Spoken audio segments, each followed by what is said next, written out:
All right, we just came back from our road test. Mr. Shelley has determined that it's going to need kind of a full tune-up.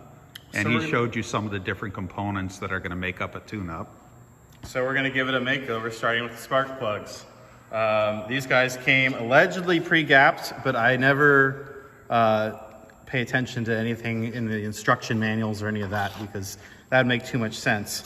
Luckily, came with this sweet little card. Well, I used to work at an auto parts store, and they used to deliver stuff in crates, and we used to just throw them off the back of the truck. Exactly. And that includes spark plugs. So they get banged around a lot from going from one warehouse to the next warehouse to the auto parts store back to you.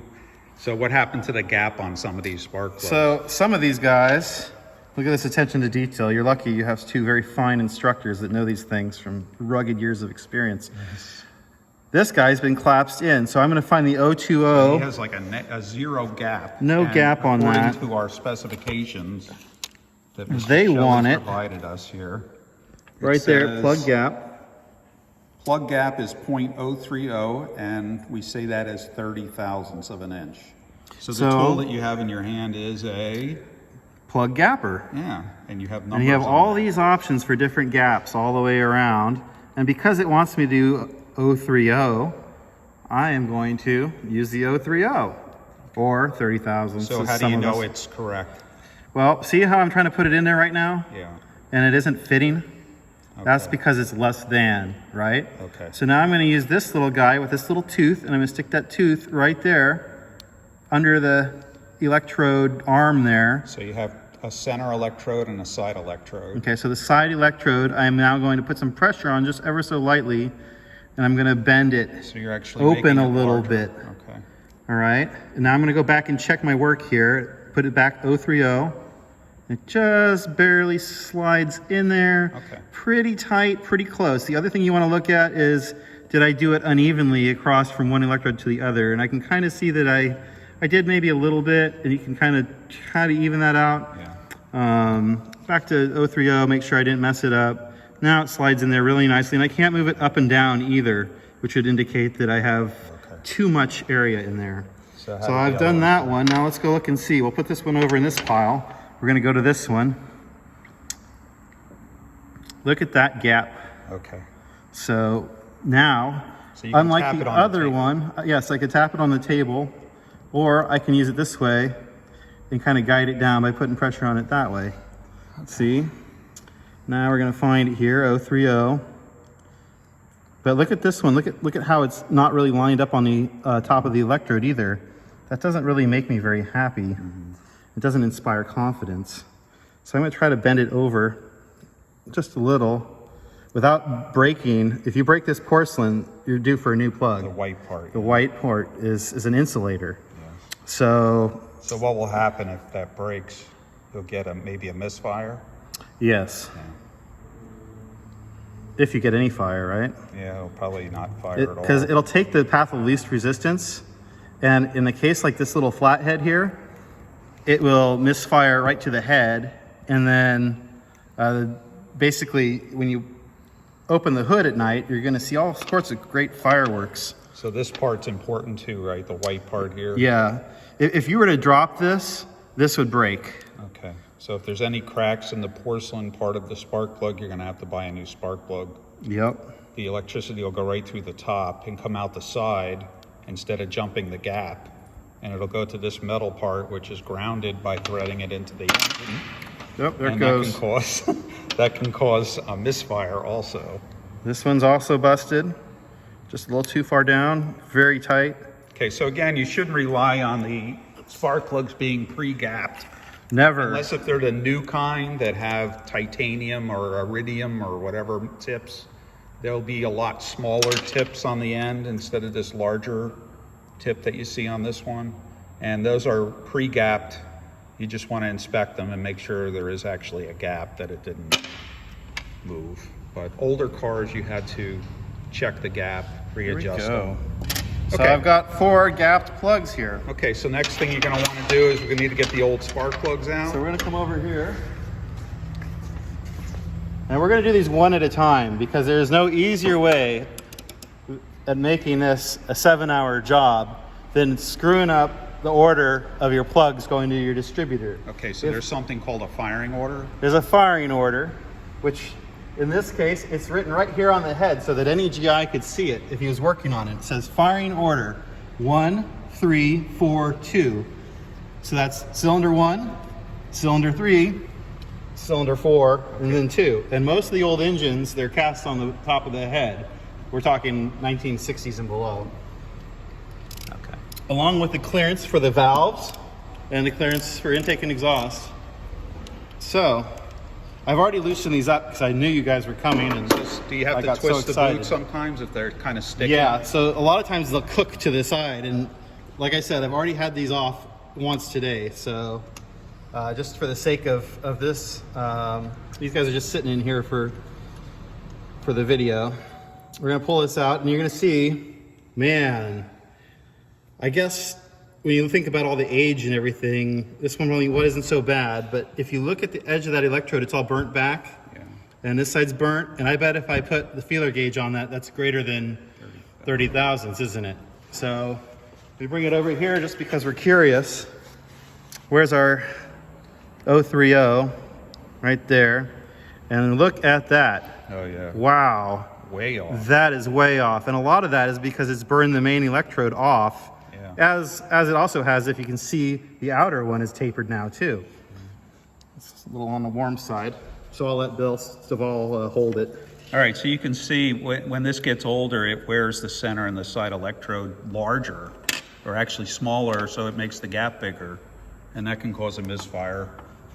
All right. So now, this has these little metal washers. You have to make sure they're in there so no water gets in there. Okay, so they seal. Right, and that's the seal.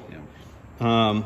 Usually you put a little bit of Never-Seez on there, but today, since we're being lazy, so you're going to hand thread them? We're going to hand thread it in first, because... Why is that important, Mr. Shelley? Because if you cross thread this head, they're about probably $120 a piece. Yeah, we don't want to cross thread. You can't cross thread with your fingers. No. Usually, unless if you had some boost. If you're like a member of the Avengers... Maybe you drank a couple monster drinks, then you can cross thread a spark plug with your fingers. And I'm going to tighten this just so that it's snug, which that's hard to tell you guys what that is. But basically, you want to so long can actually over tighten. I'm only holding it from here for a reason, because I don't have the leverage if I was way out here, right? Yeah. So that's just me kind of knowing these things, and it's going to take some skill or a torque wrench. Yeah, we're going to take a look at a torque wrench in the future, how to snug those up. And then I'm going to do them properly. I'm going to take my old plug wire, and I'm just going to stick it on there, just so that I know that that's where it went. And then I'm going to work my way all the way down these. I'm going to start with this one here. And again, Mr. Shelley broke those loose with the ratchet and the socket prior. You can't unthread them with your fingers like that. Look at how rusted out that is. Until they're loose. And I'm pretty sure that same case is the first one, which is good. You don't want any diversity between the wear or the plugs. It's nice to see everything's uniformly worn.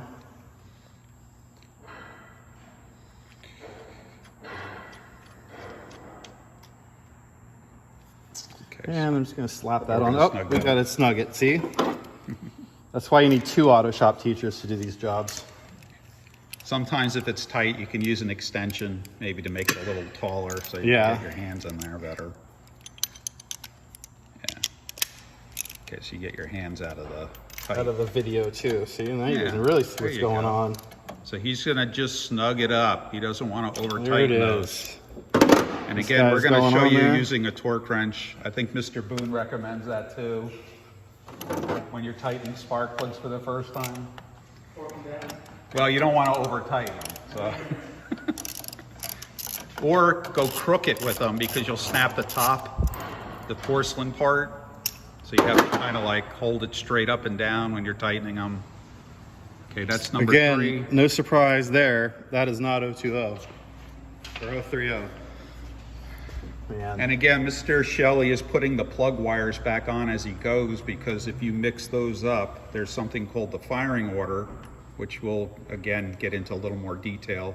If you mix them up, there is a way out of it, but it does take a little time and a little little research to figure out which wire goes to which spark plug. Okay, so again, he's hand threading it in so he doesn't cross thread either the plug or the head. And unfortunately, usually the head is the one that loses. And that's a lot of extra work that we don't want to. I just knocked the one off here, so I'm gonna guess that one went to that one. But if we have a problem later on, I should note that both of these were hanging here off. Okay. So if my firing order is off, Yeah. I've just noticed that this one was hanging too, and they were both free, and I wasn't paying attention, Okay. as they should have been. So, Okay, so if a shop says they're going to do a tune-up on your vehicle, probably what they're looking at on an older vehicle would be definitely spark plugs. They don't necessarily have to change the spark plug wires every time, but usually after 50,000 miles or so, it might be a good idea. the graphite wires break down. Yeah. These old things had actual cable wires from one end to the other. original? Yes. Yeah. So if you ever were to put a radio or anything in this, all you'd hear is a bunch of buzzing. Oh yeah, they have carbon to keep static from your radio. I guess back then they didn't think of that too much. It didn't have a radio. Oh, that's different. Actually, these had a special kit for the radio, which is what all this is, these ground straps. There's a radio suppression kit Oh, that okay. they would put on. So you can see these are copper. And they're Painted. all over. See, here's one to the block. Yeah. You'll probably see some where the engine mounts are. They're there to ground everything yeah. to everything. While I'm doing this, Bill, you should show them the headlights and how they work. So Mr. Shelby, Ford came out with this great idea during World War II that if you break down on the side of the road, you just flip your headlight up there and turn your headlights on and you have light to work on your engine by. Or you can use this fender to cook your meals on or whatever other thing and work on things with a mobile workstation. Pretty cool. All right, so Mr. Shelley, you're going to be doing a distributor cap and rotor I and am. points and condenser. So we're gonna get into this right here. This is the cap. And we're gonna just So leave recommendation that is to beef leave all the wires in the hooked cap. up. Yep. Yep, so we don't mix them And so up. we're gonna just kind of put this up out of the way as best we can for now. Okay. And we're gonna look at the rotor and the cap. So here's the head of the rotor. Unfortunately, I cleaned it yesterday, Okay, so trying to get it running Show us where again. that rotor was located again. It goes right here. There's a slot only on this shaft, and you're going to check the shaft for wear. Yeah. Side to side Should be play loose. like that. It should not be loose. This is tolerable, but I've seen some where the bearings Yeah. go bad. And then what happens is this Maybe guy's be a little bouncing oil around in like there. this, and then the gap from here to the end of your cap isn't going to be even, right? Because it's bouncing around in here as it goes around because the Yeah. bearings are Oh, bad. yeah. So sometimes it's not exactly a condenser problem or, coil.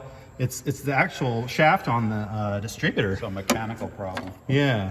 So this is a little dust cover because it's a little off-road rig here. This just keeps everything safe. Okay, so you may or may not have that piece. Probably not. That's Right, this that's is stuff maybe from like the special for the Jeep. 1950s and 40s. All right, so once you take the cap off, you can start seeing some of the Now we see the magic. the magic. So this is where the dark magic happens. Here's your condenser. Is that loose? It's loose because I just tacked it in there the other day just to see if it was going to make a difference. Okay. I probably cross-threaded it too, but we'll find out about that later. So you're going to pull And all here's your those, points you're going and to cap. take them out? That's all coming out. Okay. So because during World War II they only had, so it's all just sitting in here for, this pre-World War II cars did not have Phillips head screws. Okay. So everything on here is slotted, which makes it very difficult to work on in certain situations. We'll do it in a minute. So I have a new condenser over here. Came in a sweet kit. And I need, So let's look at these two pieces again. So here's the old condenser. Okay, here's our old. Sometimes you want to compare your old stuff to the new stuff. Make sure it looks the same somewhat. Which we're going to see it doesn't. Oh! Because the new ones, they decided that this wire was too expensive, and the fit and finish of this product, which is actually from the 60s, it's just too expensive to make it well. And so they made it with this flat piece of copper strap here, and this little plastic sleeve. Is that what the original one looked like? Absolutely not. It looked more like that. Oh, really? And then this guy goes on there, like so. And then I have to rotate this guy so it doesn't ground out against the distributor. And I got to make sure this little plastic piece isn't up against the wall. Yes. To keep it from getting grounded. Which this has insulation on the wall. It already has insulation on the wire. So you can see the quality of reproduction parts from... It's beautiful. You're getting a whole history lesson here. All right, so... What else do we have?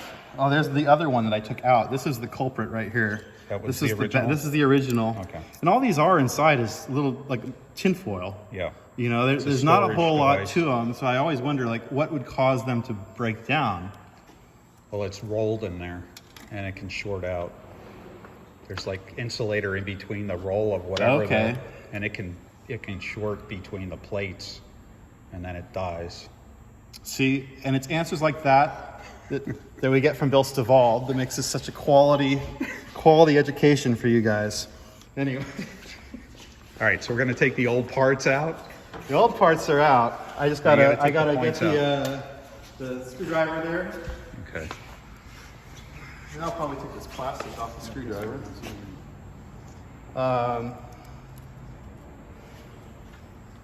And the one thing you really don't want to do is probably drop these little screws down in the distributor, because no amount of magnetism is going to get that back from where it'll go.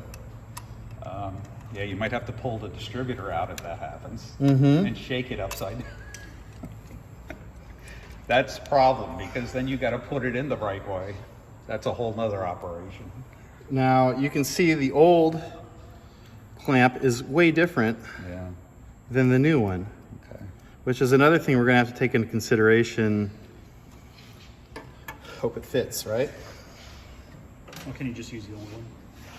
Or I could just use the old one. Does it clamp around the same? Yeah, I guess you could slide that way. It's the same diameter.